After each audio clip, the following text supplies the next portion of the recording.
The bank said a lifetime of savings had been withdrawn by my daughter for a boyfriend with a criminal record. I didn't scream. I sorted the papers and turned on the porch light. When my 15-year-old grandson put the phone down and said no, the story changed course. Do you dare stay to the very end when the truth opens the door on its own? A close-up of the coat's fabric, finely scuffed, steeped in the smell of engine oil. Faint black streaks run along the cuffs like old map lines. Ray pushes the coat deep into the closet, left hand steadying the shoulder, right hand smoothing the crease flat. The door hinge gives a small, thin cry, like a thread pulled through a needle's eye. On the floor, Max lies on his side, the fur around his muzzle gone gray. His ears flick at the hinge's sound and then settle again. As Ray tilts the coat to drape it over the hook, a small screw falls from the pocket. Its strike on the floor is a sharp, cold tink. A held breath opens in the house. The screw stands upright on the rim of its threads, wobbling as if asking itself, "Why did I fall?" Ray's gaze arrests a tiny crease of shock, hard to name, yet enough to expose the feeling that objects in life can slip away from each other at any moment. He bends, picks up the screw, blows the dust off lightly, then acts as if nothing happened. Opens the pocket again and tucks it back in place. The movement is slow and deliberate, a way of denying the tink that just sounded. His forearm glides over the oil-scented cloth and pauses for a beat, as if to reassure himself that everything is still where it belongs. The zipper along the coat's front snags. Ray pulls once, then again. The metallic rasp stings through his fingers and the back of his hand gets scraped, leaving a thin red line. His breathing shifts, a tiny stripe of anger, just enough to warm the blood. Max lifts his head, brown eyes looking up quietly. Ray lets go and gently rubs his head. The sigh passes through his teeth and dies down like a mild breath of warmth. Inside the closet, between the coats and the damp wood smell, an old shoebox sits on top of some yellowed papers. Ray doesn't open it. He only pulls the door to, just enough to see the edge of a photo resting on top of the wardrobe, a corner of dark wooden frame, a line of dust across the forehead of the person in the picture. The oil, the wood, and that stripe of dust blend into a zone of nostalgia that is gentle yet raw painful, not for its ache, but because patches of memory still keep their surface intact. In the kitchen, the old coffee ring on the tabletop sits as snug as the day before. A pocket notebook lies slightly open, a pencil line left unfinished. Ray pulls out a chair and sits, the nib landing exactly at the start of the line, then stopping. He looks at the blank space for a long moment, as if staring at the portion of blame returning to himself.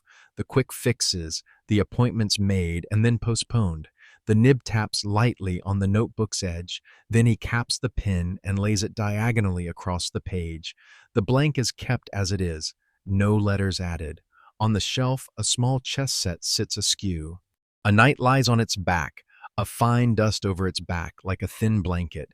Beside it is a grid-lined notebook with a few numbers left unsolved.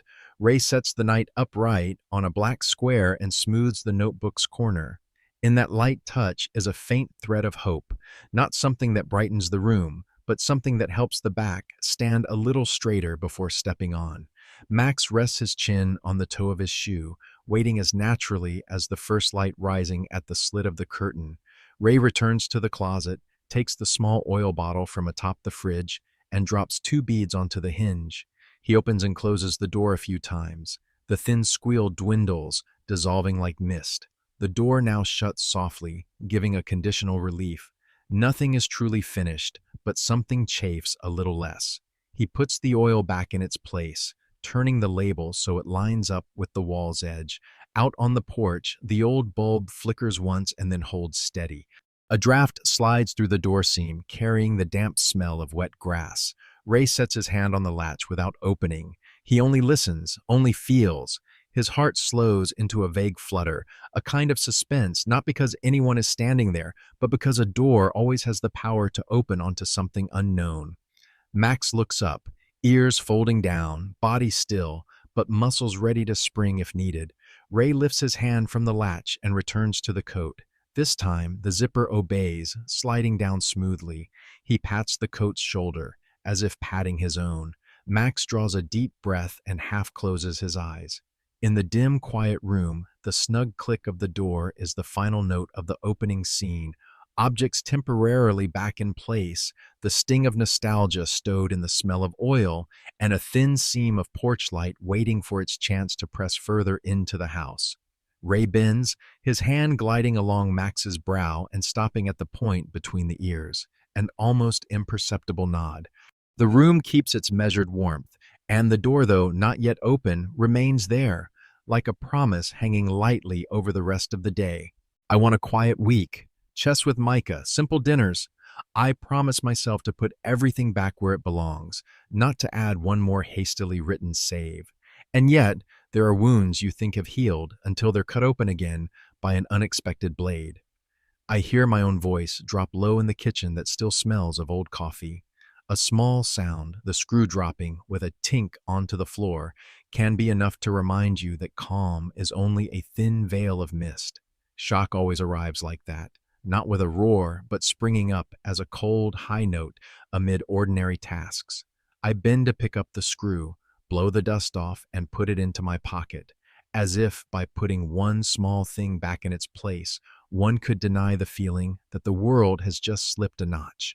I hang the coat in the closet and test the zipper. The metal catches, scraping a dry note.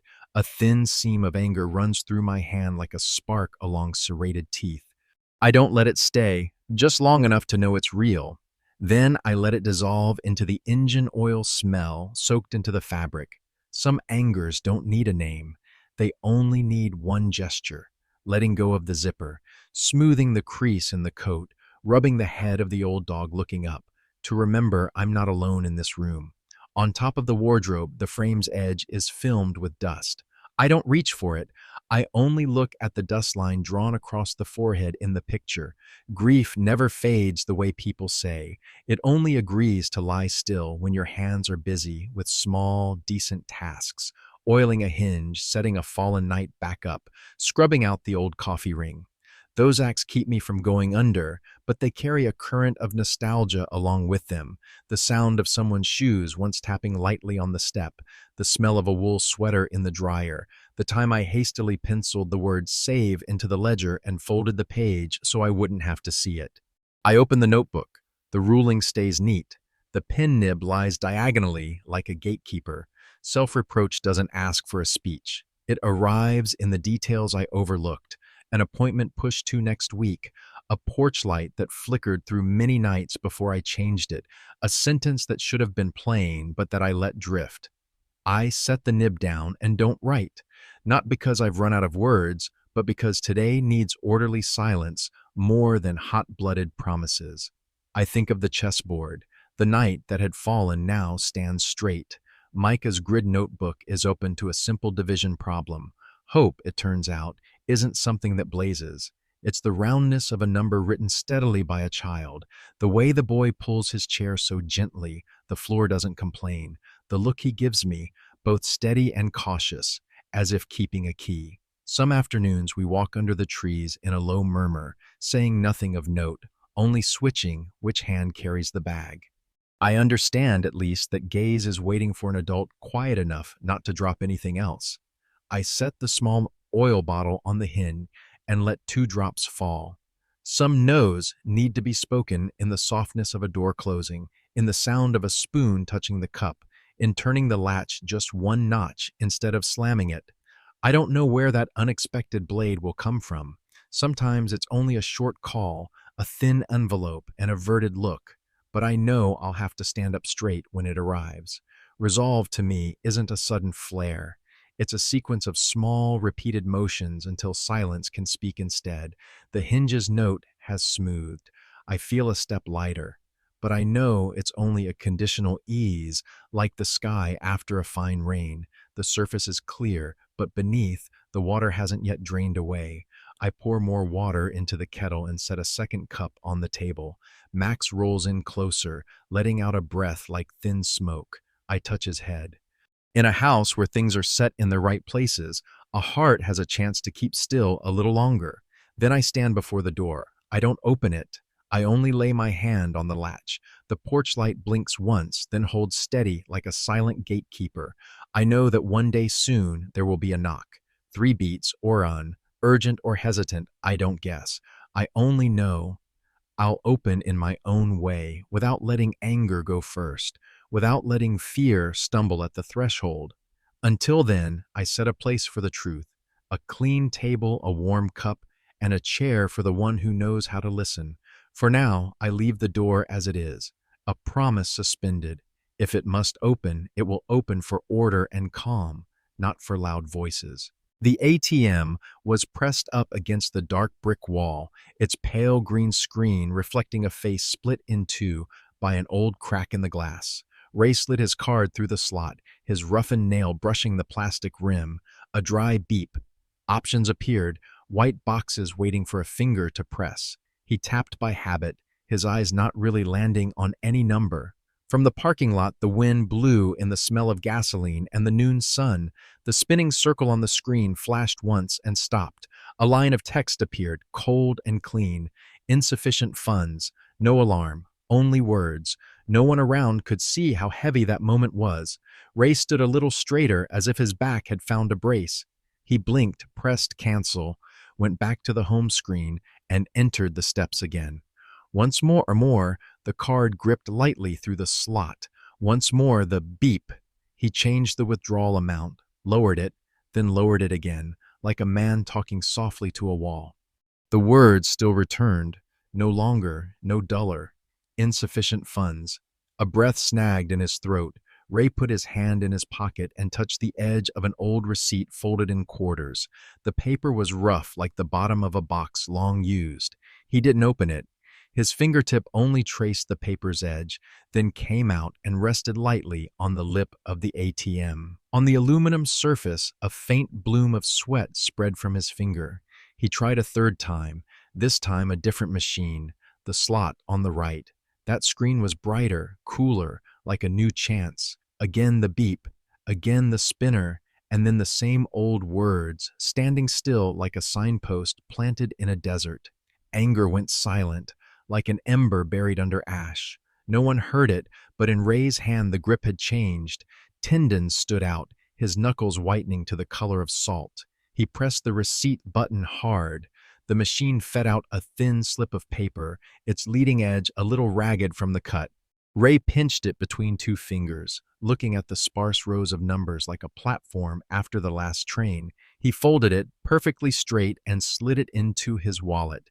Beyond the glass, the pickup waited, a dusty light sweeping the hood like a broad hand. Max sat behind the driver's seat, a big back, ears half pricked. When Ray closed his wallet, the dog lifted his head. From inside the truck came a very low growl, a sound coiled in the throat that never quite became voice. Its gaze was turned outward, needless vigilance, or only a reflection of some taut wire inside its owner.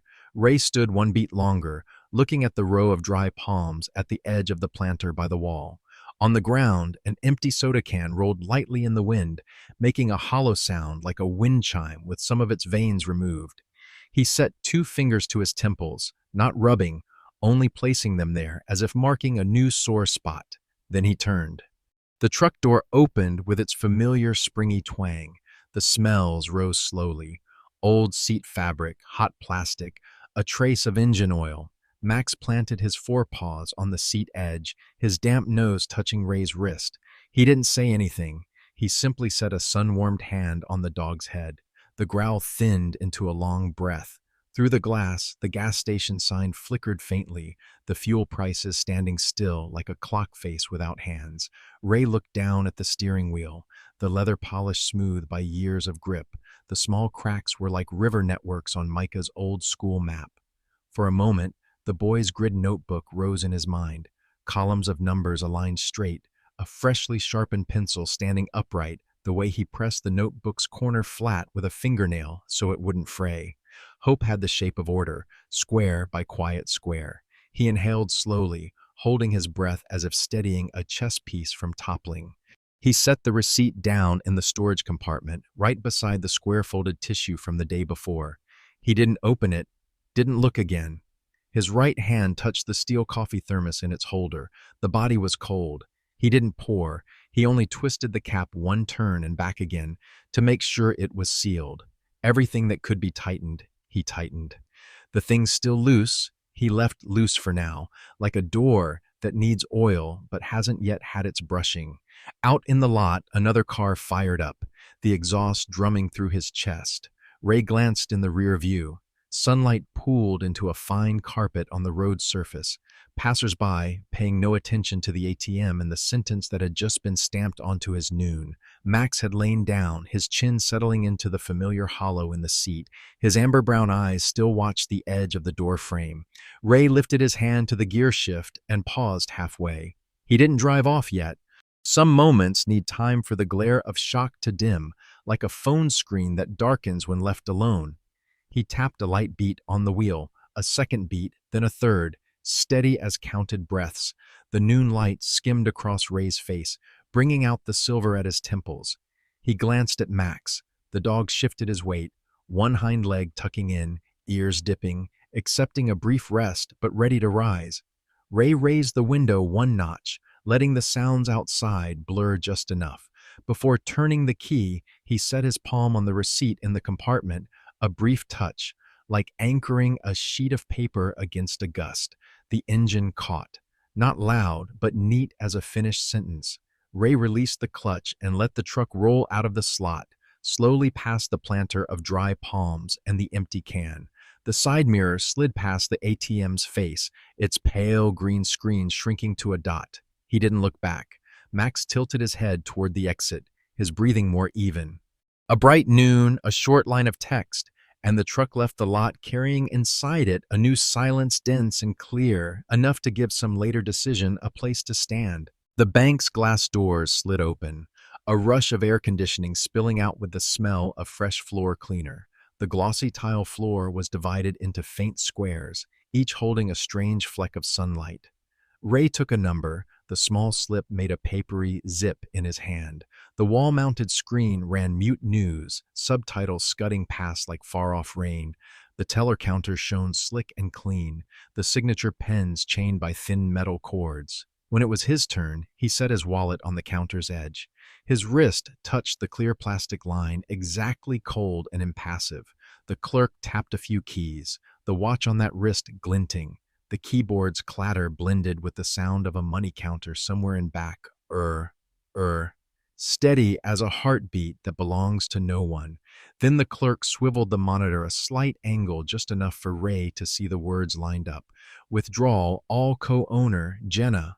Close up on Ray's hand, gripping the edge of the counter. Knuckles pale as dried salt. Fine tendons raised. A vein winding like a river on an old map. No one spoke. The words on the screen stood still, polite, spotless, with no blood on them. They reassured by their clarity, and it was precisely that clarity that tilted his whole body off by half. He let go, but the prints of his fingers lingered on the plastic lip, faint as a trace of frost left by a tire. A small sheet of paper appeared unrequested, like all papers that arrive exactly by procedure. It was lightly warm in his hand, the cut edge a bit rough. Sparse rows of numbers. At the end, 2 round digits stood close to make a quiet 0. Ray folded the paper in half, then into quarters neither pressed hard nor too lightly, just enough for the creases to meet cleanly. He slipped it into his wallet and heard the leather give a very soft ring. At the exit, the doormat held fine dust. Ray paused half a beat like a man just risen from a dizzy spell. Outside, the noon light wasn't loud. It spread evenly like a plate of metal smoldering with heat. On the sidewalk, tree shadows were pressed flat. Streaks of softened asphalt ooze into oval shapes. He inhaled deeply, the hot dust smell mingling with the plastic tang of the bank card still on his fingertips. Anger did not flare. It moved like a small blade scoring the rap of silence, a neat line that needed no sound. Ray stepped down. His shoe met the ground with a dry sound. Each step felt like remeasuring the width of a world that had just shifted. The bus bulletin board in the distance listing by half a degree, the horn at the intersection a half beat slow, the sky, though unchanged in color, suddenly seeming an unnecessary foot higher. He raised a hand to his brow, not to block the sun, but to keep his eyes from spilling something from within. The pickup's door opened with a familiar snap. The smells of old fabric seats, hot plastic, and sun-baked dog hair mixed into the private air of a moving home. Max had already leaned toward him, forepaws on the seat edge, his gaze drawing out like a length of cord. Ray sat down, his body tipping slightly forward, folding at exactly the angle of someone in need of a brace. He buried his face in the ruff of Max's neck, thick, a little dry, holding the warmth of sun and road dust. The dog's smell was both clean and earthy, like an old sweatier tumbled in the dryer. A scent that appears on no ledger yet has the power to keep the human part intact. Max exhaled a slow breath through the nose and edged closer, as if fitting snugly into the new hollow that had opened somewhere behind Ray's sternum. He didn't speak. He only let his forehead rest in that warmth until the tight cords in his neck loosened bit by bit. His other hand searched the glove compartment and found the square folded tissue he'd left there the day before. He didn't take it out, only touched it lightly, as if checking that a habit was still intact. The bank slip in the wallet reminded him, in the thinnest possible way, that it still existed. Ray pulled out the wallet, opened it half a centimeter, and saw the ivory edge of the paper protruding, still breathing. He took the stubby pencil clipped in the pocket and wrote in the margin of the slip a single figure. The time. Only the time. No feelings, no judgment. Evidence needs the correct hour before it can speak for a person. The graphite letters were soft and dim, nearly disappearing when he closed the wallet. He put the wallet back. His hand touched the steel coffee thermos. Still cold. Ray twisted the cap one turn, the dry, tidy rasp of metal threads, then twisted it back to lock. Everything that could be sealed, he sealed. On the windshield, the sun reflected as a small glare, trembling to the rhythm of the fan. Out in the lot, someone laughed loudly. The sound thudded through the glass into a hollow tone. A heavy truck passed, its broad shadow draped across the pavement, sliding away as quickly as a darkened thought. Ray opened his eyes. He lifted his face from Max's fur, his hand still on the dog's head. The dog's gaze was calm, amber-brown like a field pressed flat by the sun. Ray leaned back against the seat. Not to forget, but to sit still for exactly a minute between two tempos, the chilled buildings and the noon outside. He thought of a grid-lined page at home, the columns of numbers Micah wrote straight, the hand unshaking, the notebook corner pressed flat. Sometimes hope is only keeping one line straight, even when the board beneath your hand has gone skewed. He lowered the handbrake. But before starting the engine, Ray set his palm in the center of his chest, a brief touch to take his pulse again. The 0 on the slip was still a 0, the sun still fierce, but here in the small cab with the smell of dog hair and cool steel, there was a kind of help that needed no words. Max half closed his eyes, ears tipping down, ready to lift at any odd sound. Ray turned the key. The engine came on smoothly. He let the truck roll slowly out of the building's shade, the tire's edge passing over a dry leaf that shattered without a sound. The world had slipped by half. That much was true. He set both hands on the wheel, as if laying them on a long problem. Solve it step by step, keep the columns straight, don't skip lines. And from the seat beside him, Max kept the shared air steady, like a small anchor in the noon that was blazing up. The living room was as quiet as an empty warehouse. The old refrigerator droned evenly, so even it sounded like a long ruled line on school paper. Midday light, filtered by heavy curtains, thinned into strips that slid slowly over the wooden table already printed with an old coffee ring.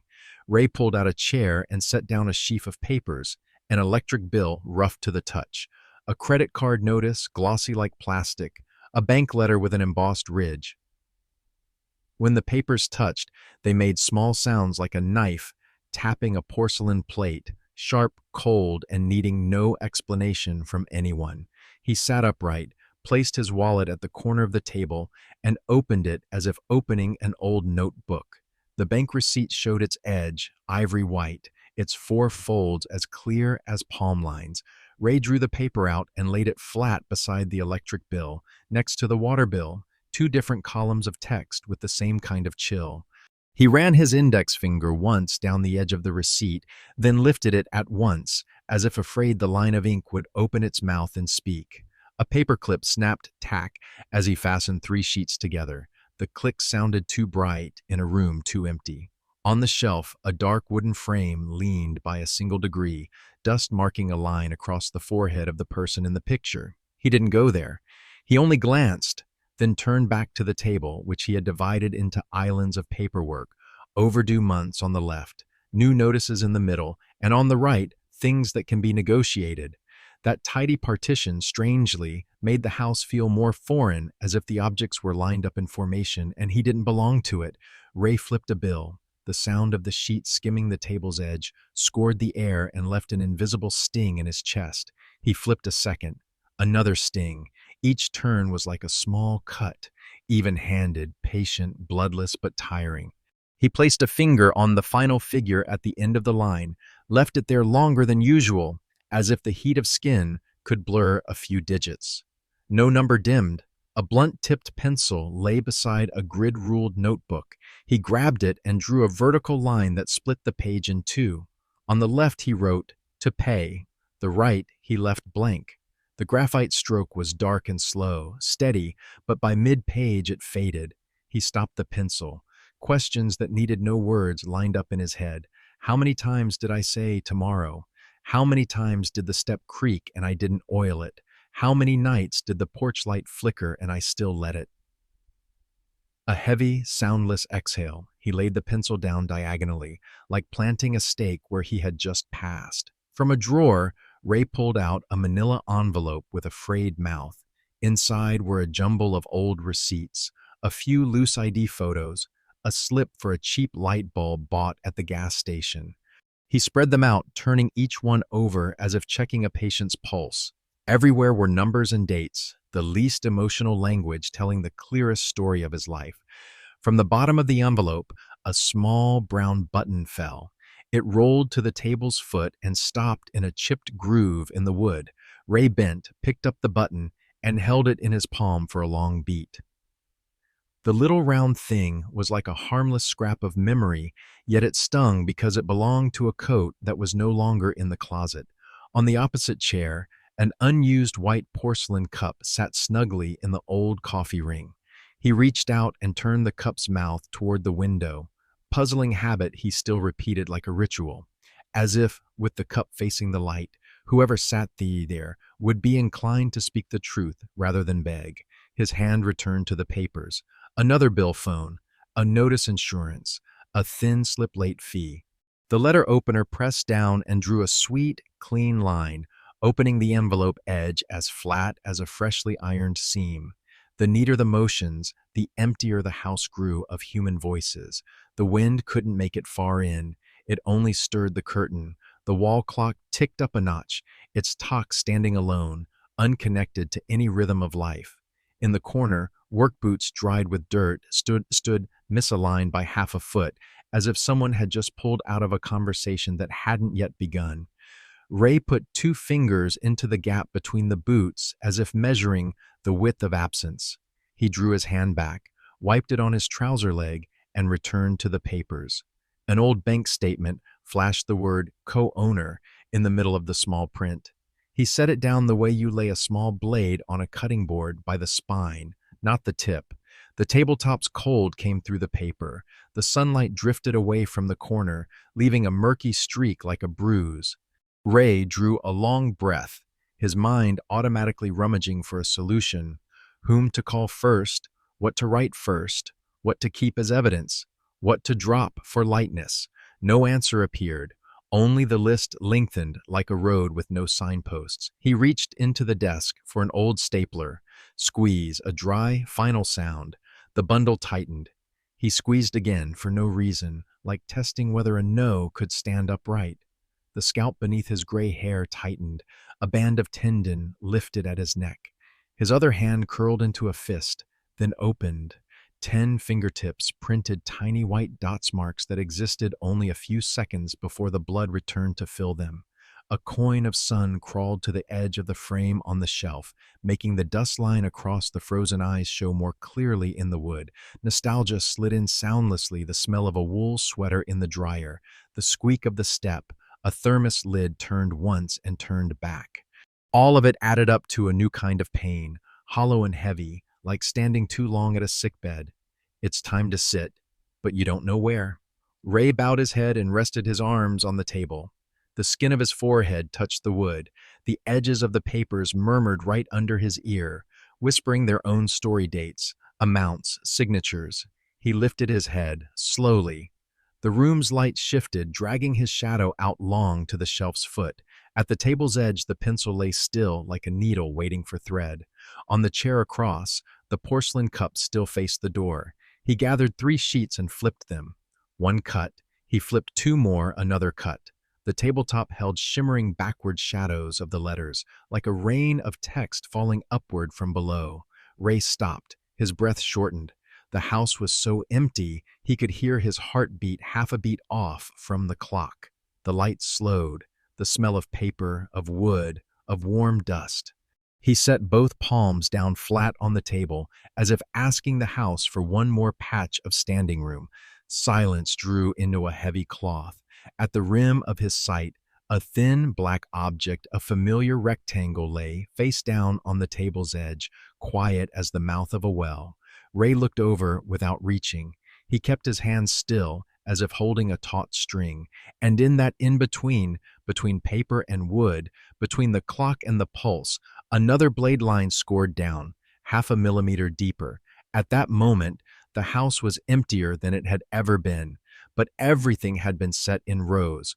Only a small hitch remained, like the step just before you place your foot. The phone lay face down at the table's edge, a thin black rectangle, like a slit of water so deep you couldn't see the bottom. Ray reached for it. His fingertip trembled slightly. His nail tapped the plastic case rim with a soft thock. He flipped the phone over. The light burst out too suddenly for a room that was still moving slow. A name appeared at the top of the contacts. The pulse in Ray's neck beat half a count off, as if seized by an invisible hand. Everything wanted to rush toward the first outgoing call, rapid questions, reproach, exclamation points no one could see. His thumb slid close to the call icon. At the corner of his eye, the papers still lay in ranks, the numbers shining coldly. Anger rose like a hot stripe, slipping out of his chest straight into the tendon-taut wrist. He drew a deep breath and heard his lungs scrape past the smells of paper and wood dust. On the screen, the time jumped by 1 minute, a small hop, yet enough to make him feel he was about to miss a step. The soft tick of claws on the floor. Max left the dark corner like a warm shadow, long familiar with the route. He moved slowly, head lowered, tail swaying only a small arc in the thick air.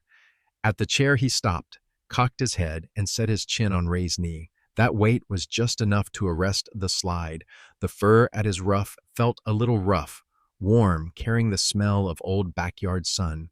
His breath moved through his muzzle in a steady stream, gentle, sure, like the sound of a hand smoothing a shirt in a laundry room. Ray's hand holding the phone slackened. He didn't set it down at once. He let it hang for a beat in the space between the brink of anger and the tabletop, then turned his wrist so the screen lay face down on the wood. The light faded like a small flame capped tight. Max didn't lift his head from the knee. He only pressed in another half-inch, enough to warm the joint. In that minute, the anger edged back to the rim of the table and sat beside the phone, becoming a quiet, heavy lump he could regard from a distance. Ray laid his empty palm on the crown of Max's head. The aging, stiffening hairs rasped against the lines of his hand. His pulse slowed. Outside, the wind stirred a fold of curtain. A band of light slid across the table and came to rest at the old coffee ring. He lifted his hand from the dog's head and reached for the grid-ruled notebook, opening it across the unfinished page. The short pencil lay beside it like a gatekeeper. He drew a vertical line, dividing the page into 2 columns. On the left, he wrote slowly, time, tasks. He left the right blank, saved for evidence. The point traveled over the paper, leaving a dry, fine graphite trail. Ray wrote, 12:47, ATM says insufficient funds. He placed a small square mark at the margin. Receipt, yes. Next line, 23. Bank counter, screen swiveled. Withdraw all, co-owner, Jenna. At the end, he added a small dash. Clerk, female, square watch. The details were not for hatred, but for accuracy. They arranged themselves into their places, like nails tapped into pre-drilled holes. The phone still lay face down, one corner aligned with the notebook's edge like a paperweight. Ray pulled the receipt from his wallet, set it on the page, and clipped it a firm snap. He tilted his head at the graphite notes in the margin and drew a short horizontal line. Did not call. Only 2 words, small, even, ungoated. Beside them, he sketched a lock, a closed arc with a short shackle as a private sign, to remember that at this moment he chose to keep quiet. Max shifted his chin and let out a breath of no particular length. Ray set the pencil down and smoothed the crease of the paper with his thumb. Then he reached for the square folded tissue waiting there, pulled one out, folded it once more to sharpen the edge, and laid it beside the phone. He didn't wipe or polish. He only set it there like preparing a prop for a work session that requires order. When needed, it would be used to lift a fingerprint, to wrap a small object, or simply to remind him not to snap into a moment that might remain quiet. He leaned over, reached into the desk drawer, and drew out a thin manila envelope. Along the flap, he wrote in pencil, "Today." The receipt went in first, the little note after. The stapler locked the slip's edge, no glue. Ray checked the envelope's corner and smoothed it so the edges matched. A small siege for the first truth, tight enough not to fly, loose enough to breathe. Sunlight retreated another hand's length from the table's edge. The wall clock ticked. Ray looked down at Max. The dog looked up, an amber-brown gaze that asked nothing and judged nothing, standing there like a porch post on a storm day. He nodded very slightly, as if answering a silent compact. From now on, what needs saying will be said by times, by slips, by photos, by witnesses. Anger he drew a chair for, to sit at the corner of the table with the blacked-out phone within sight but out of reach. Ray closed the notebook. The hard covers rubbed together with a low, tidy sound. He set the notebook on top of the envelope and laid the pencil across it like a bar to lock it. No oath was spoken. Only the objects moved into their places. Lock, paper, pencil, phone face down, the dog's chin on the man's knee. The room suddenly felt a little fuller, not because of human voices, but because straight lines had found each other again. Ray drew one stroke down the bridge of Max's nose, a silent thank you. He eased his chair back lightly so the floor wouldn't creak, stood to check the door latch, neither closing further nor opening, keeping it at the notch as before. When he returned to the table, his eyes passed over the porcelain cup set snugly in the old coffee ring. The mouth of the cup faced the light. He placed the "Today" envelope beside the cup, within easy reach for when he would pass by later. The fury hadn't disappeared.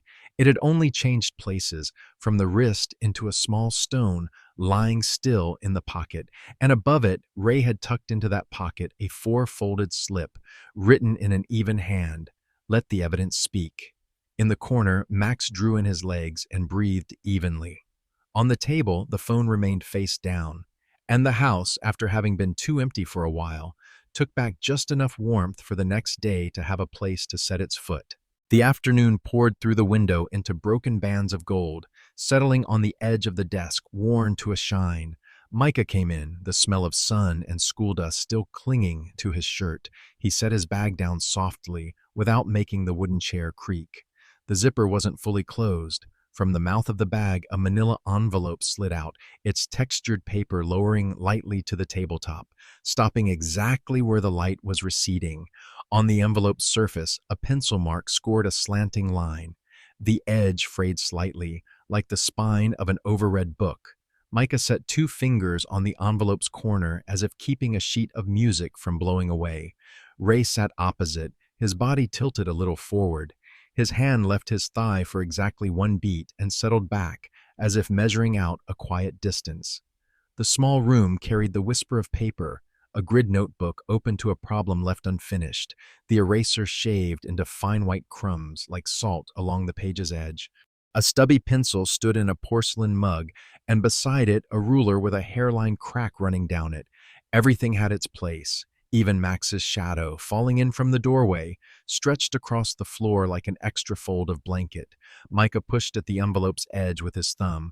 The gum wasn't sealed. The flap opened like an eyelid. Light poured inside for a moment, enough for the thin stack of papers to throw back a cool glint. Ray saw the first item, a poster printed in washed-out black ink, the word "Wanted," thick as an old stamp. A man's photo in a square frame, the face stippled by printer dots. Beneath the frame, a name, Rafe. The small lines of text below listed something about dates and a string of hotline numbers. The poster made a thin rustle as Micah drew it all the way out. He didn't hand it to anyone. He laid it on the table between them, square to the edge, the habit of someone who hates things askew. Sunlight folded the corners of the letters, bleaching the ink at the margins. Ray sat still, his eyes sliding past the name, pausing at the stippled outline of the man's face, then moving to the lower right where a small line of text gave the hours for calling the hotline. Under the poster was an A5 sheet torn from another notebook, bearing a simple hand-drawn map, a few parallel lines to mark the highway, a small darkened square near the edge like a cheap apartment unit. The blue ballpoint trembled at the turns, an arrow pointing toward a lot behind a convenience store. The page carried a water-stained speck at the corner, maybe from a soda sipped too quickly. Micah rotated the map so the arrow pointed exactly toward the window where the light was coming in. Another smaller slip, the pale yellow of a sticky note, was lightly taped to the map's edge with a bit of clear tape. On it was a short string of letters and numbers, the handwriting straight, clear, without flourishes. A license plate. On the line below, in a different ink, thinner and more hurried, were time windows, 7:09 a.m., 12:02 p.m., 6:08 p.m. No annotation, only numbers standing still, introducing themselves by their presence. Max stepped one paw farther in, his claws skimming the floor. He didn't touch the table. He only cocked his head as if to see whether the light changed color passing through the papers. Ray took his eyes off the yellow slip and looked at the place where Micah's hands rested on the table. The boy's knuckles carried a little chalk dust, his nails cut short. At the edge of his wrist, flecks of blue ink marked the trace of someone who had been writing while leaning against a wall. The envelope still held one more sheet curled at the bottom. A thin plastic card printed with the hotline logo, its back pencil scribbled with a short name, likely the person on shift. Micah didn't pull it out. He only lifted the envelope so Ray could look inside, like opening a window to let air pass through a quiet room. The wall clock clicked up one notch. The light shifted with it, scratching across the corner of Wanted. The small desk trembled faintly as Micah drew his chair in by one notch. The grid notebook flipped to a blank page. He smoothed the top corner dead flat to square the edge. Ray set his hand on the tabletop, his fingertips at just the distance not to touch the poster's edge. He heard cloth rasp lightly on wood, a soft, slow sound. The presence of these pieces of paper made the room less like an empty warehouse and into a work table, not for anger, but for order. Outside the window, the street dropped a single car horn and fell quiet. The breathing in the room became visible, the in and out of Max at the threshold, Micah's chest rising slightly beneath his t-shirt, Ray's shoulders settling one notch lower. All three turned toward the tabletop, where the things just laid out were not sharp, yet keen in the way of precision. Micah touched the map's corner with a fingertip and tugged it straight from under the poster's edge as if freeing a snagged thread. He restacked the papers in their natural order, Wanted on top, next the map of the cheap apartment by the highway, then the license plate slip, and finally the hotline card still resting in the opened envelope. Each layer lay down flat without a sound. Ray nodded very slightly, almost a movement of breath. He lifted the blank notebook cover and slid it aside to clear a patch of table just wide enough for a paperclip.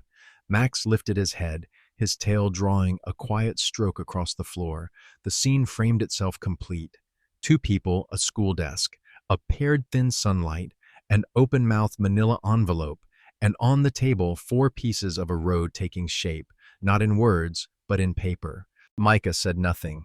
He only lifted his eyes, set his hand quietly on the table's edge, the knuckles dusted with fine chalk.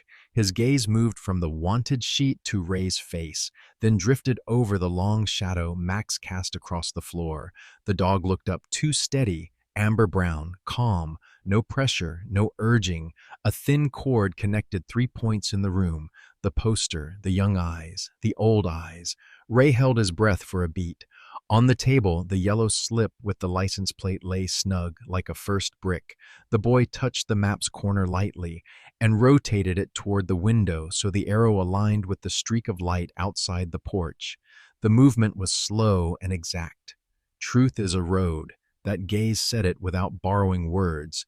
And if it is a road, it asks for a walker, not a shouter.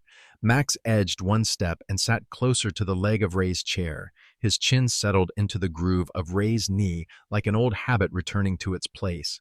His even breathing poured into the quiet.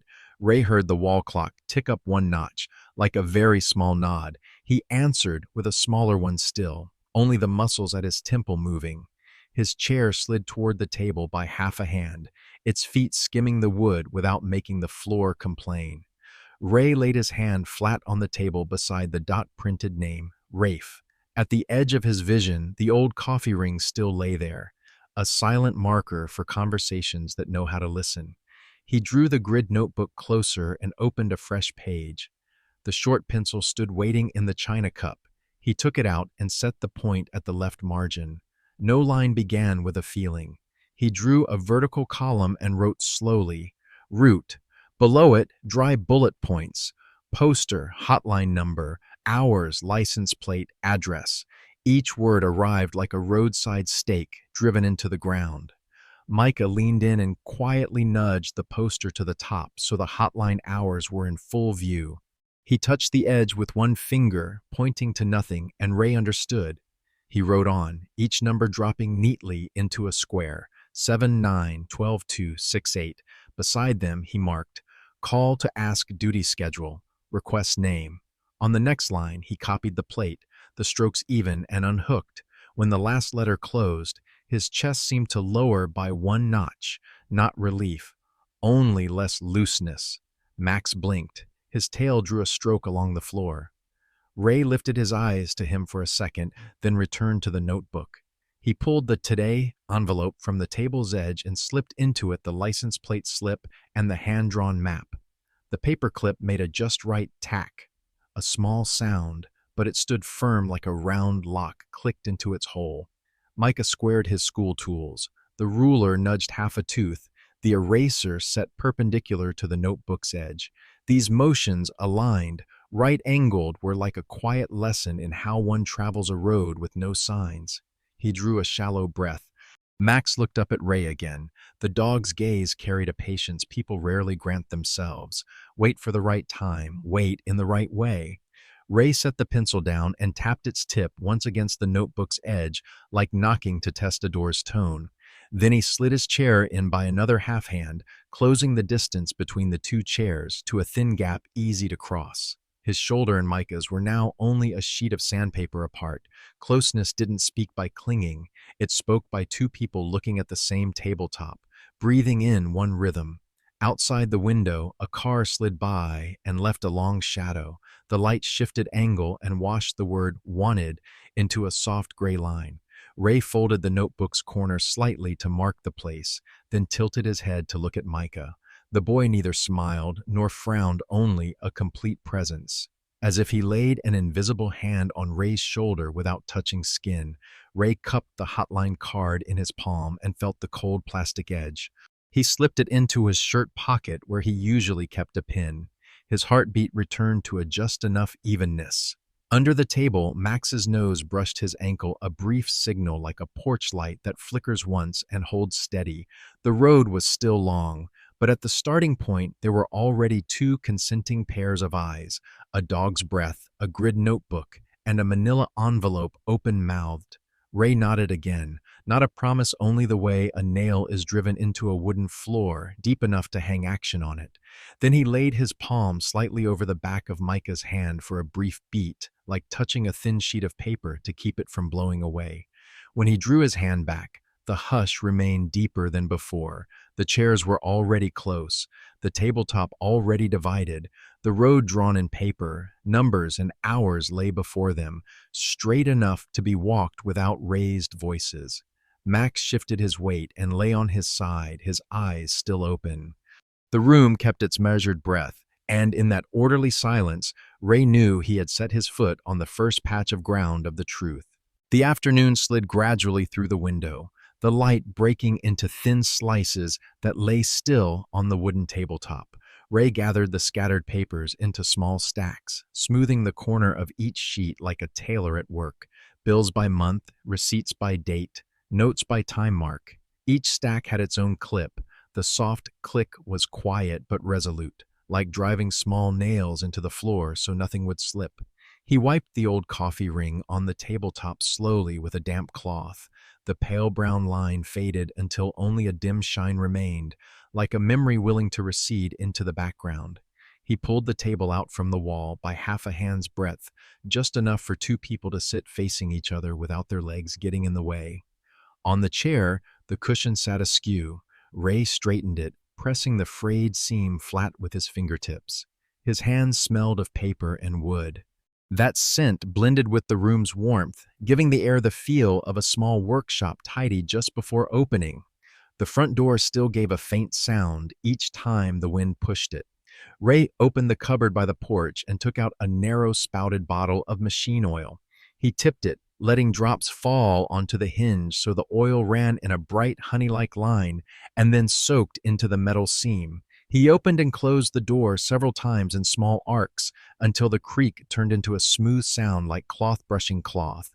The latch was set to the right notch, neither tight nor loose, just enough for a later decision to pass without a strain. The porch light flickered once, very discreetly. Ray reached into the shade, gave the bulb's base a slight twist, and checked the contact. His warm finger touched the fine dust, which left a curved trace on his skin. He took a dry cloth and wiped the shade. The gold light became clearer, not brighter, but cleaner, like a short sentence stripped of extra words. Back at the table, Ray set down a gray binder that had seen many years. Its surface bore fine scratches like threads of old rain. He took a strip of white label tape, cut a piece to fit, smoothed it straight, and pressed it onto the spine. With a black marker he wrote, each stroke slow and even, home, evidence.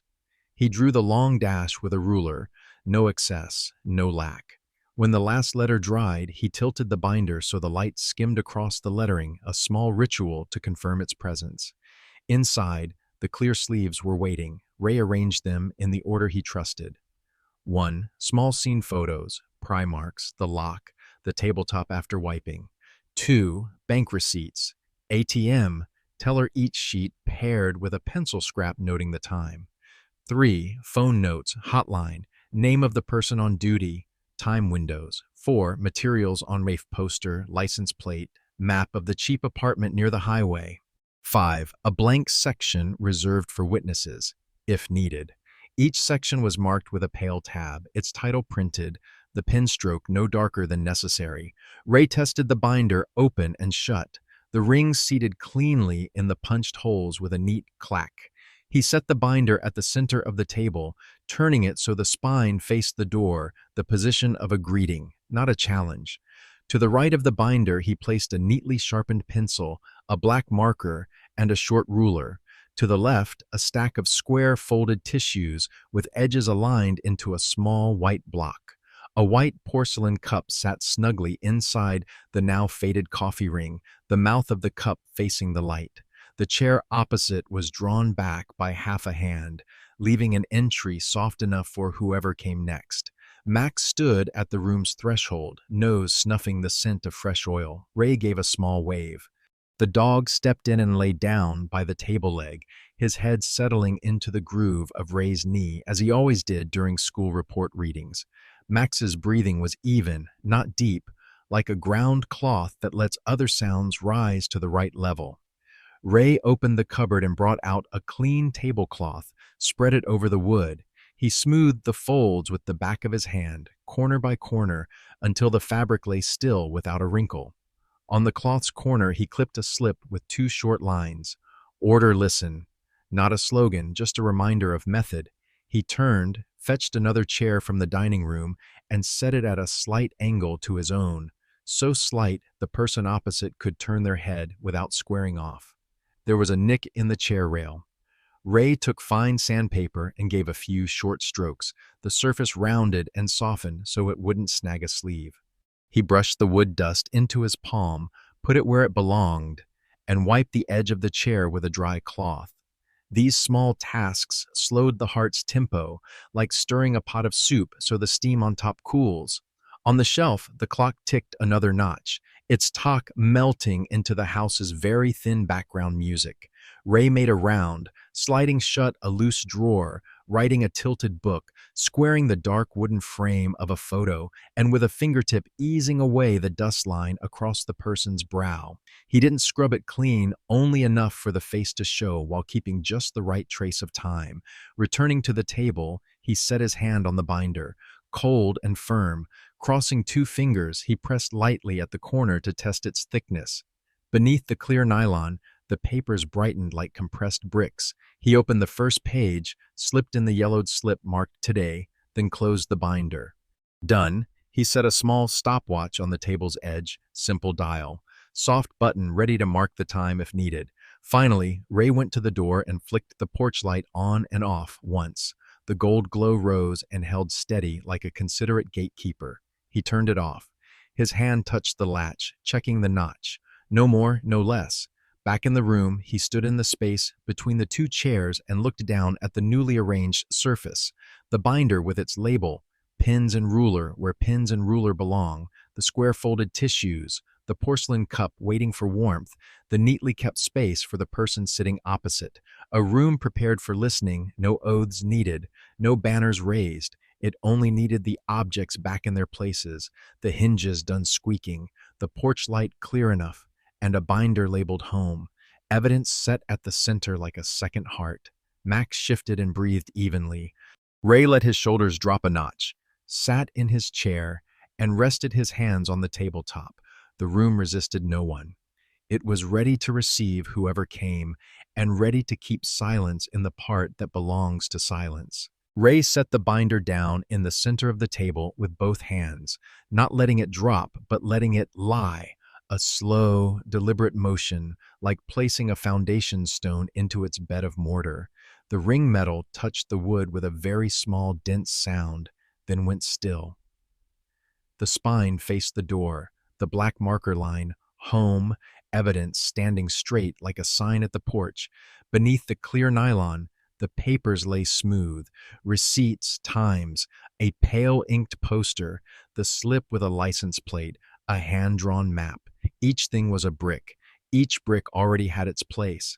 Beside it, the white porcelain cup was drawn snug into the old coffee ring, the thin, dark circle now only a meek, pale shadow. A thread of steam slid off the rim, a filament that vanished into the air. Ray folded the tissue into a square, once, twice, smoothing the edges straight, then set it by the cup, exactly 2 finger widths away. A small ritual, not for wiping, but for holding.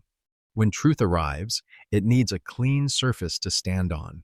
He opened the binder. The section tabs stood along the margin like mileposts. 1, scene, 2, bank, 3, hotline, 4, Rafe, 5, witnesses.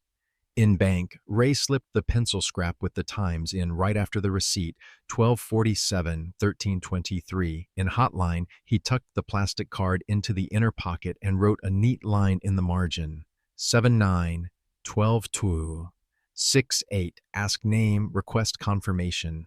Each notation appeared like the thud of a stake driven into damp ground.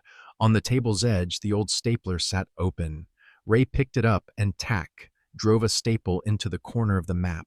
The sound was dry like a swallowed sob. He checked again. The poster wasn't askew. The plate slip didn't jut out. The nylon edge wasn't warped. The binder shut with a neat clack. The room's second heart had found its beat. The car keys lay in his palm for a second, the metal cold and exact against the skin. His hand paused at his shirt pocket, then turned back and hung them on the hook by the door. The map to the cheap apartment had pointed the way. The urge to go now tugged one step forward, but that step was held not by rope, but by a thought. No chasing. The road of truth doesn't need someone running ahead of it. It only needs someone to keep the gate open at the right hour. Ray set the phone face down at the table's edge, canted to the binder's spine, and switched it to silent.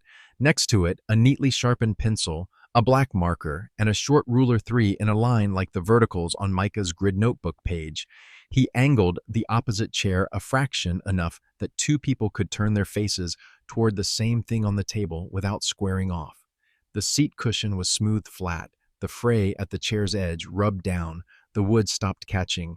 Max stepped over, nosed the table leg, then lay in his usual place. By Ray's knee, his head fitting into the familiar groove. His breathing was thin and even, like the soft time count of a good waiting room. Ray stroked once down the bridge of his nose. With the other hand, he touched the binder's spine. The warmth of skin and the binder's chill shared a small balance. He took the grid-ruled notebook and opened the page he dog-eared in the afternoon. First line, route. Under it, unemotional bullets. Organize evidence, call for duty schedule, in the set windows. Ask for name confirmation. Set chairs and cup. Keep door at the right notch. In the margin, Ray drew a small square and shaded half of it. Wait for the right time. He wrote no names, no hypotheses, only hours, position, order. When silence has order, it knows how to speak. The porch light clicked on once to test, then off. The gold glow swept the spine just long enough to make the black ink gleam like freshly washed hair.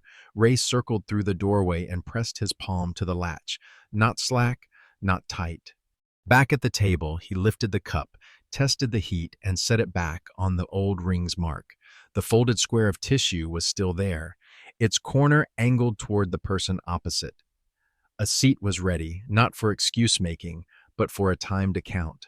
In the drawer, the small stopwatch waited. Ray set it on the cloth's edge, pressed the button once the hand ran smoothly, soundless. He let it stop. Nothing had begun. Nothing was urgent. Right timing is the soul of evidence. Haste is the noise of anger.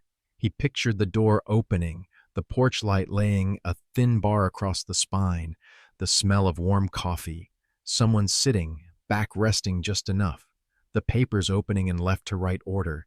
He had seen it all in his mind, like a carpenter testing a drawing before he cuts the wood. Ray closed the notebook and laid the pencil across the binder's edge like a crossbar. Everything that needed saying lay quiet on the tabletop. The speaker's job would be to follow that order. From the kitchen, the kettle crept toward a boil, unhurried, like a gentle ascent. He topped off the cup. The warmth rose and dissolved in a single breath. In the corner, the chess box sat on the low shelf. Ray pulled it out and set it on the side table by the sofa, not to set a time, but to have something quiet to do in the evening while waiting for another bell to ring. He stood the night upright. He wiped the side table once. Preparing to listen isn't only the binder. It is also a path for the hands not to shake, for the eyes not to stare at the door. A thin draft slid along the porch. The curtain stirred as if someone turned their head. Max looked up for a beat, then lay back down, ears tipped. Ray stood behind his chair and surveyed the scene once more. Binder, warm cup, folded square, pens and ruler, slightly angled chair, porch light at the ready, stopwatch at the edge. Nothing missing, nothing extra. He set the tips of 2 fingers on the table's edge for a short beat, then let go. The decision was set. No chasing. The keys stay on the hook. The truck stays put. The map is for reading, not for speeding. Truth will arrive on its own axis, by call times, by answers with names, by eyes fully present before an open binder. His job was to keep the room steady so that when the hour knocked, everything in the house, including the heart, would be in its proper place. The phone rang right between 2 black-white squares of the chessboard, the sound popping like a coin tapping porcelain. The knight jerked to a halt right beside the rook, a slanted band of shadow falling across the table's edge. Ray set his finger on the body of the phone and felt the fine vibration pass through the plastic into the meat of his palm, a tug from outside running straight into a room that had been prepared for quiet. He picked up. The house, cool behind drawn curtains, suddenly warmed by a breath of voice blowing through the line. No full sentences, only sharp, urgent fragments, like steam popping a lid. Ray tilted his head, one ear half against the receiver, the other hearing the wall clock move a notch. On the side table, the kettle had just clicked off. The lid rattled lightly and fell still. At the door jamb, the porch light wasn't on yet, but the noon heat felt pressed up against the wood. He glanced at Micah. The boy sat upright, his hand resting lightly at the edge of the board, not touching any piece. Micah's eyes didn't ask who, they only measured the distance from the ring to the spine of the binder on the table opposite.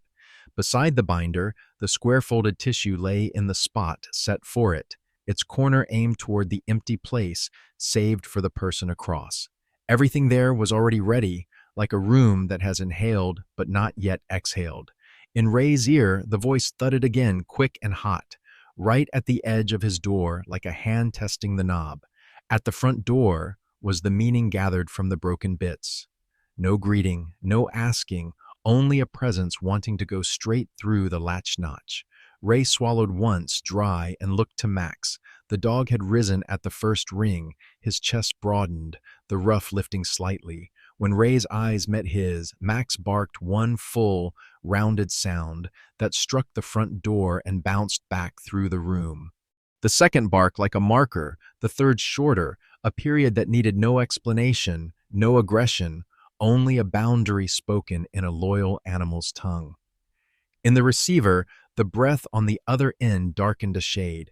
Ray didn't push in. He let the phone sit light, enough to hear without sealing tight.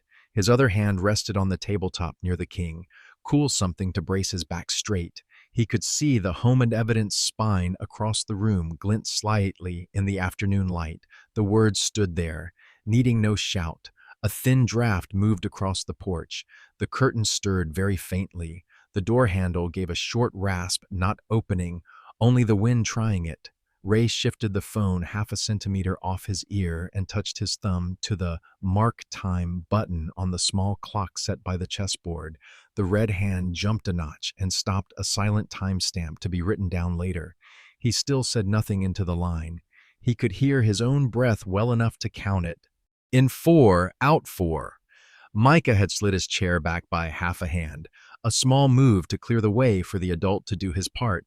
He moved the grid notebook aside, opening the desk's surface an emptiness like a gap in a ribcage. Ray thanked him with the smallest nod, his face barely changing. Max's bark sank into a low, steady growl that lay under the room like an axle keeping balance. The voice on the line sharpened again, then tripped, then slid into a hot, continuous strip. Ray looked at the door handle, the metal he had wiped clean that afternoon, and could picture the hand outside on it, warm and damp with sweat. His eyes moved past the coffee cup set snug to the old ring, past the folded square already waiting. The ritual was laid. The time was not here yet. The distance between arrived and enough was only one notch of the latch. On the board, the knight still touched the rook's back, no one pushing it on. Ray shifted his weight and set his heel more firmly on the floor so his body could speak in place of words. Stand steady. The phone stayed in his hand, no dropping. No pressing tight, no sudden hang-up. The heat from the voice no longer slammed into him. It met a surface that had been prepared, the surface of orderly silence, and dimmed of its own accord. Max stepped a half-pace forward, his body leaning to cover part of the space between Ray and the door. The whiskers by his muzzle quivered as if measuring the air. His amber-brown eyes never left Ray's phone hand. In the room, the wall clock moved again. Ray was hearing the sound of time, more than the sound on the wire. He took the phone away from his ear for exactly one breath, then set it back, his way of saying he was present but not being pulled. The rim of his ear warmed as the plastic shell heated. On the other end, the voice dropped a tone, not from gentleness, but from touching something that didn't react. At the edge of his sight, the home evidence spine still lay there like a survey line. Ray looked to Micah again. The boy had both hands palm down on his thighs, thumbs still. His gaze was one long nod.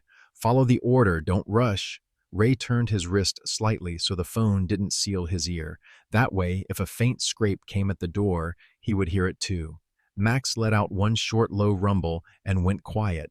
Ray's other hand settled flat and slow on the chessboard, like placing a card into its exact square. The room with binder, folded square, warm cup, slightly angled chair, quiet hinges was breathing deep. The person outside might be hot, the voice on the line urgent. But in here, the person inside had chosen his own tempo. A second ring boomed through the phone's casing. Not the ringtone, but the beat of his own heart through bone when you hold your breath. Ray let it pass through him like a wave hitting a seawall.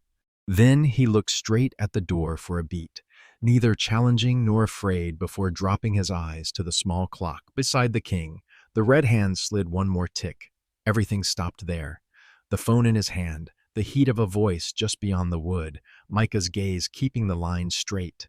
Max barked and standing like a boundary post. The scene sealed like a photograph waiting for the shutter, the storm present on the threshold, and the calm inside enough for the coming no to be spoken the right way, at the right time. Max barked one more short beat, full but not prolonged. The echo struck the door and faded like a wave against a seawall.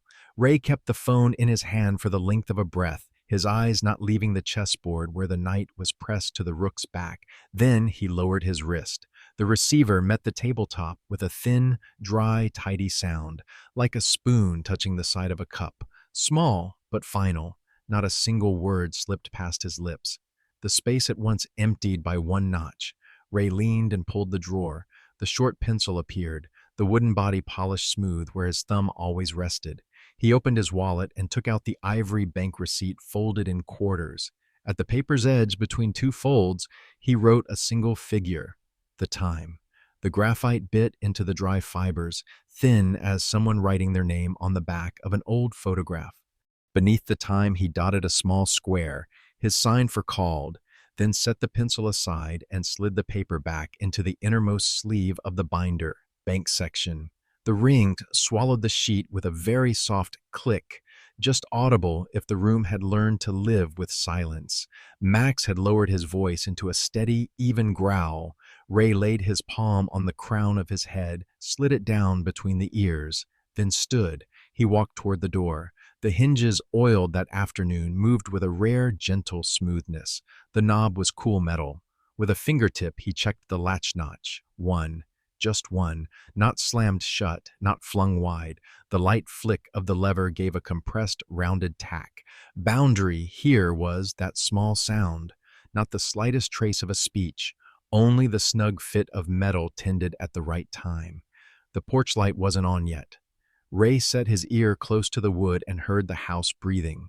The old refrigerator, the clock's tempo, a curtain edge brushing the window frame.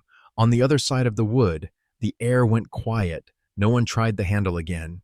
He stepped back half a pace, leaving the space before the door wide enough to stand steady without retreating deep. Coming back in, Ray passed the chessboard. He set his middle finger on the knight's head, held back an urge to move, then withdrew his hand. On the big table, the home evidence binder lay dead center, its spine facing the door like a silent gatekeeper. Beside it sat the porcelain cup inside the now dim ring, and the square-folded tissue, its edges so straight the first edge of light could find no ridge to catch on. He nipped the tissue's corner into true, turning it toward the opposite chair. The ritual was closed. Ray picked up the small stopwatch and tapped the button once, leaving the red hand at its new place. In the grid-ruled notebook, he opened the line he'd already marked. 13. Call at the door. He added, no words time-logged, latch one notch. The words carried no pathos. They stood together like a row of stakes, straight and dry. He laid the pencil diagonally across the binder again, forming an invisible crossbar that locked the page. At the living room threshold, Max shifted and lay wrapped around the leg of Ray's chair, his face turned toward the front of the house. The fur at his ruff had fallen back down. His breathing returned to a smooth rhythm like an old sewing machine. The bark from moments ago hadn't completely leached from the walls, but it had thinned into a reassuring outline.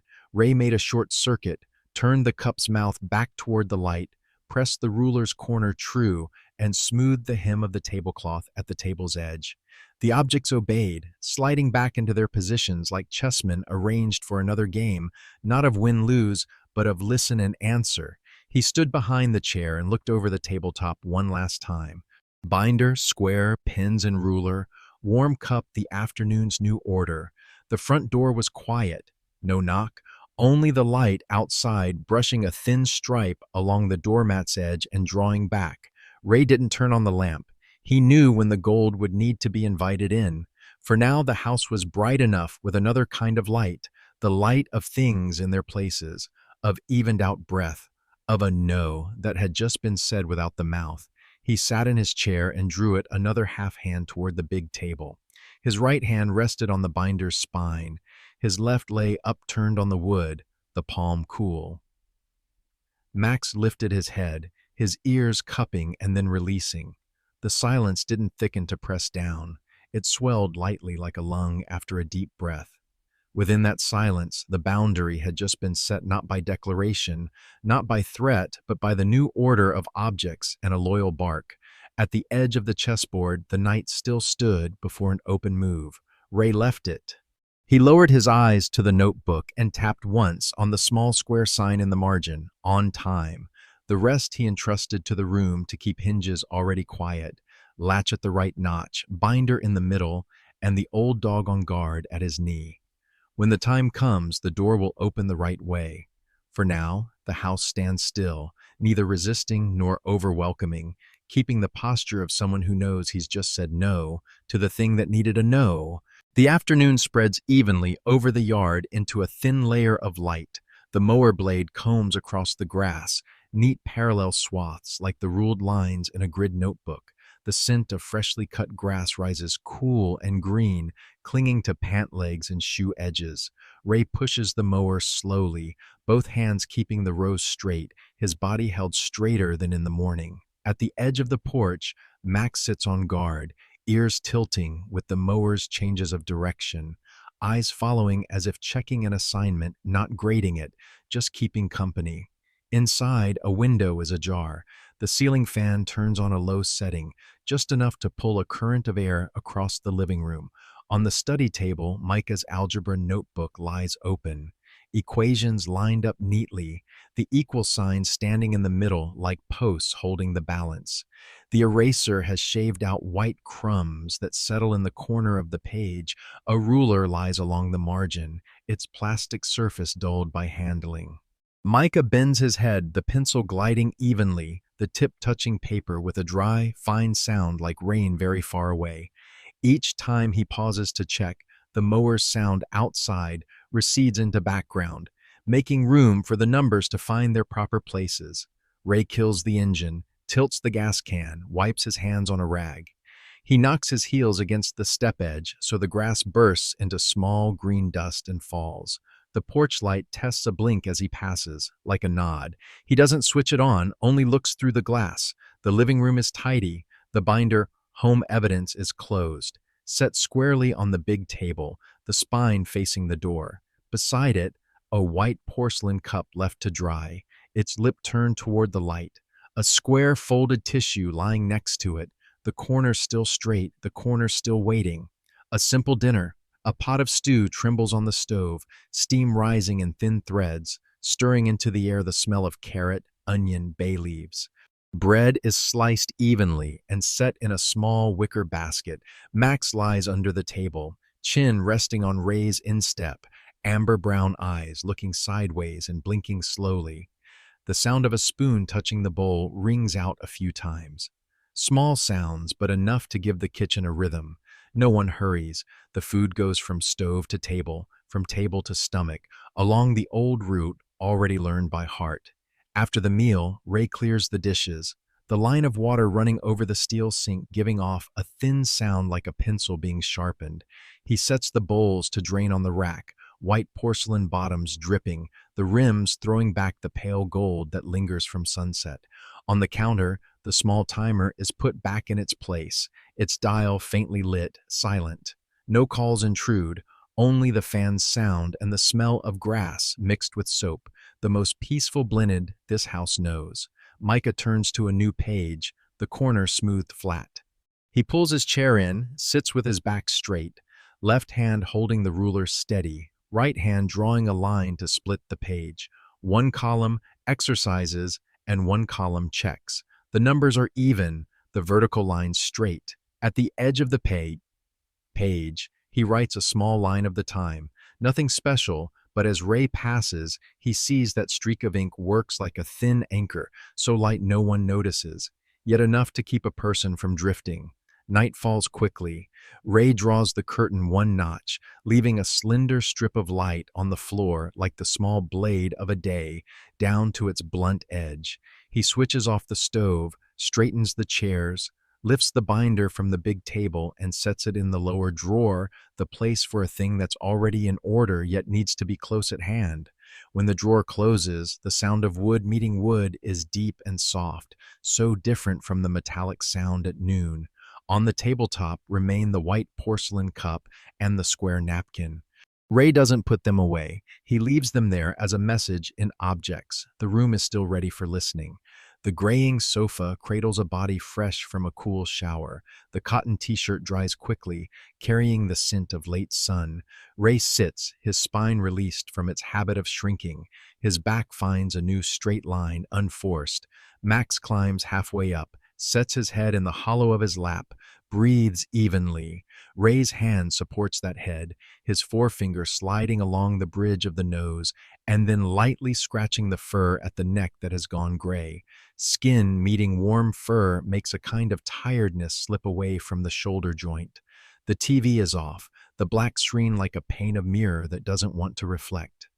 In the silence, the mower far off at the neighbor's still hangs, blending with the slow cicadas and the old refrigerator.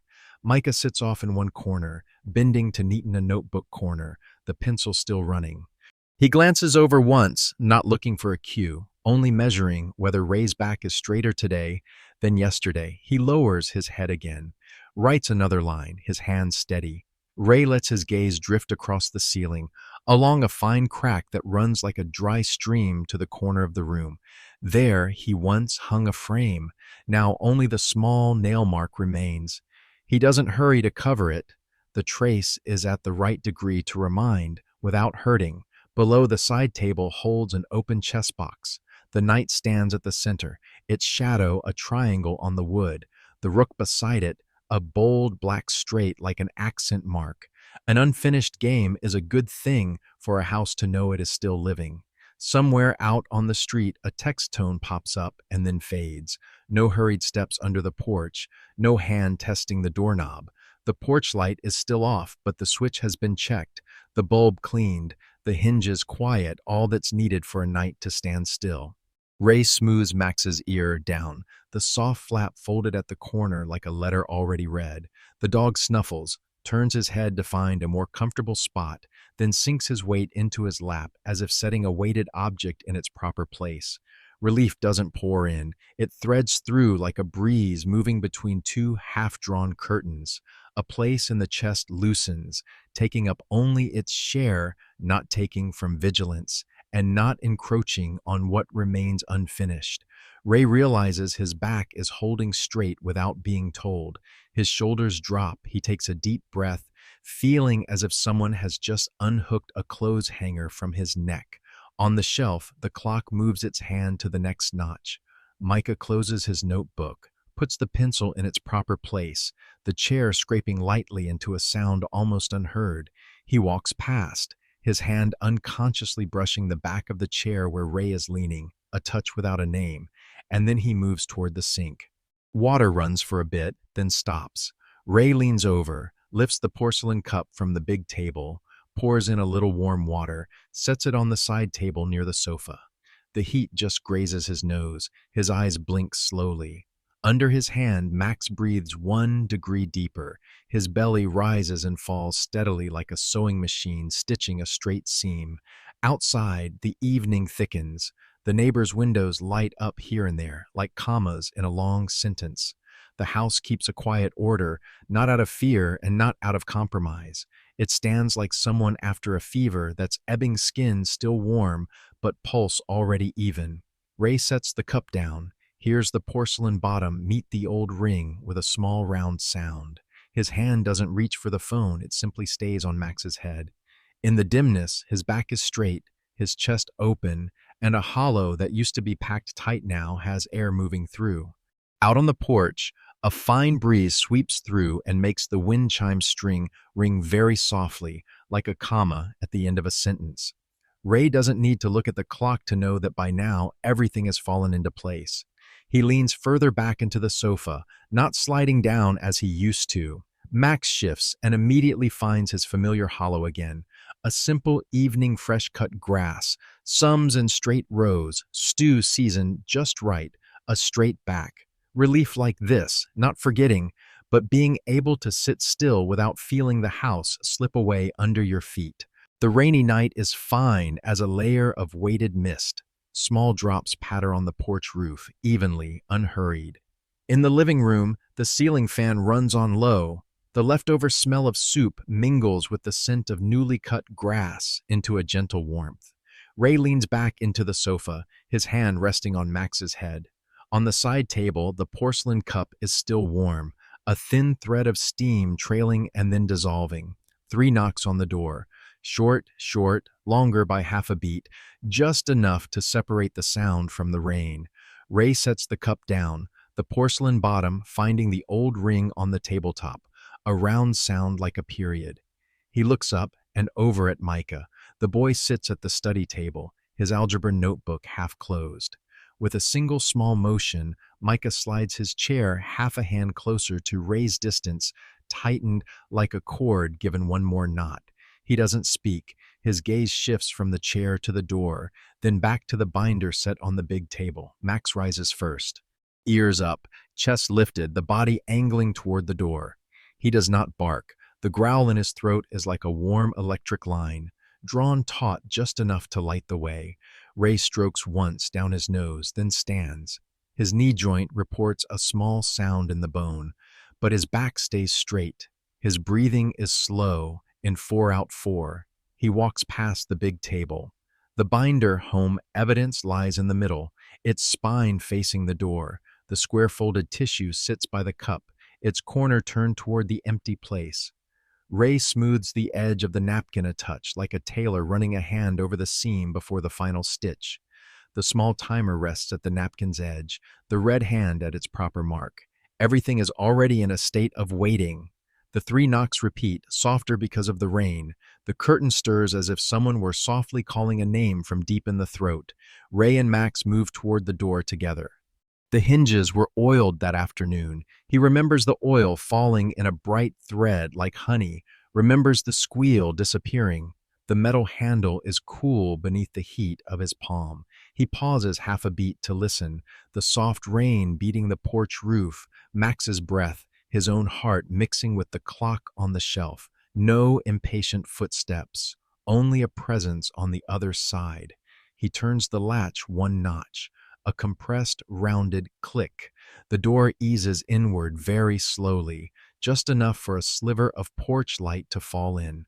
A thin gold washes across the floor, draws a sharp line along the edge of the doormat, then crawls the length of the big table. It stops at the binder's spine, making the black letters home. Evidence glisten faintly like wet hair. On the square napkin, a small bead of light settles at the edge, staying still like a comma. Ray doesn't open the door further. He leaves it at that. Notch a notch for listening, not for surging in. From the crack, the damp of the rainy night enters the house, meeting the smell of clean wood floor and the warm, soft smell of dog fur. Max stands half a step crosswise, his body just enough to cover Ray's knees, but his eyes turn back to Ray, waiting for a signal, not taking it. Micah has risen from his study chair. He comes closer and stops at a distance that would keep him from the draft if wind slipped through the crack. His hand rests on the back of the empty chair across from the big table, as if holding a place for someone who will sit, but without over-inviting. On the tabletop, The porcelain cup's mouth faces the light. The square napkin lies flat, its edges crisp. Everything speaks the same language, on time. The rain changes tempo, heavier then lighter, as if someone adjusts a radio knob. On the other side of the door, a person's breath, if it's there, is padded by the rain and sounds like a veil of mist. Ray lays his other hand on the latch, holding the notch, pulling no farther. He inhales and counts in his head. His chest loosens a little, like an old wooden cupboard once its hinges have been adjusted, the door closing flush without force. The sliver of light continues to lie long on the tabletop, moving slowly like an hour hand. It slides past the edge of the ruler, over the pencil tip, past the corner of the binder, and touches the small square mark he drew at the margin. On time. The golden light says nothing, but it does a guide's work, indicating position, not identity. From the threshold, the breeze carries a very slight sound, a drop of water falling from the rim of a raincoat hood onto the mat. There is no more knocking. Don't lock the heart forever, Ray thinks, not as a line of poetry, but as a mechanical operation. Keep the latch at the right notch. Keep the door ajar. Keep the binder facing out. Cant the chair slightly. Let the square napkin wait. He doesn't need to look at Max to know the dog is breathing evenly. The growl is gone, leaving a loyal baseline, like a small pump sending warmth through the rooms. In that moment, the house stands still without closing. Ray shifts half a step to the side, opening the way for the sliver of light to reach half a hand deeper inside. Not to invite, only not to push away. He gestures very slightly toward the big table, the motion of someone indicating a seat in a listening room. If anyone comes in, they will see the path. Light binder, slanted chair, porcelain cup, square napkin. No instructions, but the objects have arranged themselves into a sentence. Micah sets his grid notebook lightly on the table's edge, the page corner folded as a mark. A small act like an unspoken pledge. After the adult's part, the child's part will continue in straight rows. He draws his chair another half hand closer to Ray's, the gesture repeated, reinforced.